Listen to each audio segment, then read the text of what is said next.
Que vient-il à l'esprit quand on emploie le terme haute couture? Des robes de princesse portées par de très jolies jeunes femmes, merveilleusement maquillées, coiffées, souriantes, désirables, comme celles qui se préparent ici dans les coulisses du défilé Elie Sabre. Oui, la haute couture est un rêve que chacun se plaît à fantasmer, un art de concevoir des modèles uniques, mais également un terrain de recherche et d'expérimentation. À l'occasion des présentations des collections automne-hiver 2017-2018, deux maisons ont reçu la prestigieuse appellation, faisant d'elles des couturiers à part entière.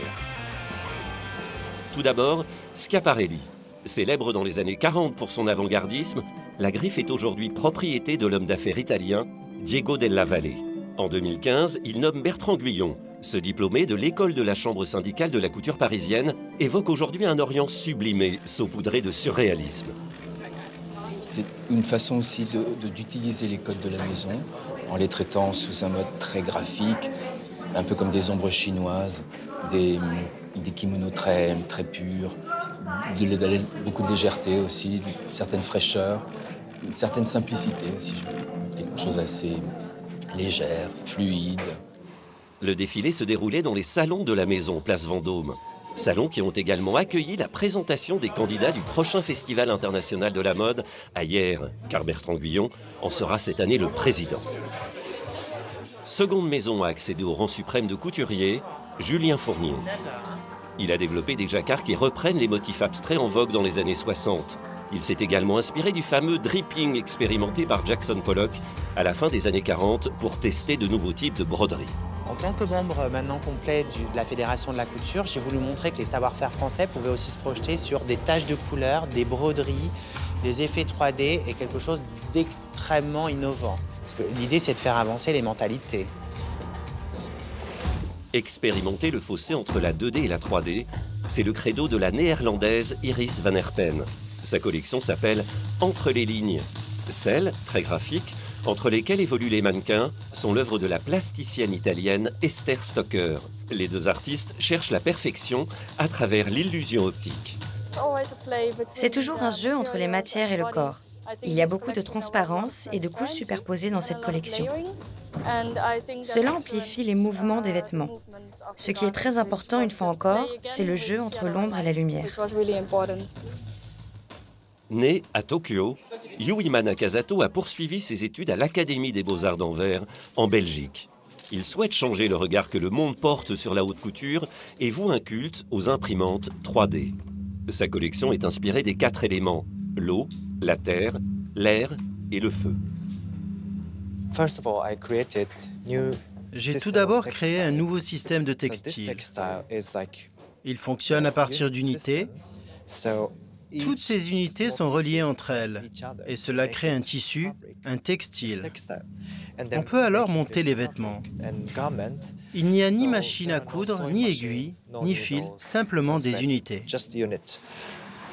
Pour adopter un point de vue différent, Alexandre Vauthier a choisi un podium très haut, à l'ancienne, comme dans les années 90, quand il fallait lever la tête pour voir défiler les mannequins.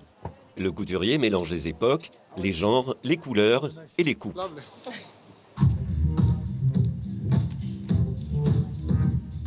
Je suis parti sur tous les codes de la couture qui la caractérisent au plus haut point, vraiment l'extrême, et je l'ai transbahuté aujourd'hui. Et tu vas voir comment de dos certaines robes font excessivement cérémoniales, j'ai envie de dire, et de face terriblement actuelles.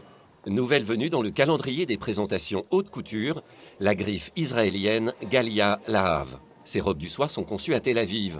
Réalisées en dentelle dans un style victorien, elles se veulent évoquer l'émancipation des femmes à l'ère de la mondialisation, loin du conflit qui frappe le pays. La mode et la politique n'ont rien en commun. Il y a la mode et l'inspiration de la beauté. Nous sommes très éloignés de la politique et de la sécurité nationale. Je n'y connais pas grand-chose, sinon j'aurais pu vous en parler. Toujours est-il que la mode influence le monde. Pour paraphraser Meryl Streep dans Le diable s'habille en Prada, si vous choisissez un certain type de fibre produite dans un quelconque pays éloigné, ça peut stimuler l'économie de ce pays. Terminons par vêtements. Tendez l'oreille, car vous n'allez qu'entendre la voix de Demnag Vassalia, son directeur de création. Vous ne le verrez pas, il refuse, comme d'autres avant lui, d'apparaître à l'image. La Griffe présentait au Centre Georges Pompidou une collection inspirée des sociotypes que l'on croise chaque jour dans le train, le métro ou l'avion. On a dû chercher et rencontrer les gens comme ça. Et après, notre devise, c'était vraiment de prendre quelque chose existant. Ça veut dire leur habit, la façon comment ils s'habillent, leur façon de vivre, leur attitude, etc. Et le mettre dans le cadre de vêtements, de notre esthétique. Ça veut dire détourner les pièces, mais on reconnaît toujours une parka jaune et une robe de mariée. Mais ce n'est pas une robe de mariée, c'est un jogging suit. Donc c'était un peu ça notre challenge, en fait, qu'on voulait faire. Toujours en restant fidèle à la source. D'où ça vient. Parce que la source, c'est la société autour de nous. Les vêtements singuliers de vêtements sont uniques. Ils jouent sur les codes économiques, symboliques et culturels. Mais ce sont des habits qui ont l'air d'être ceux de tous les jours. Alors, est-ce de la haute couture ou pas ?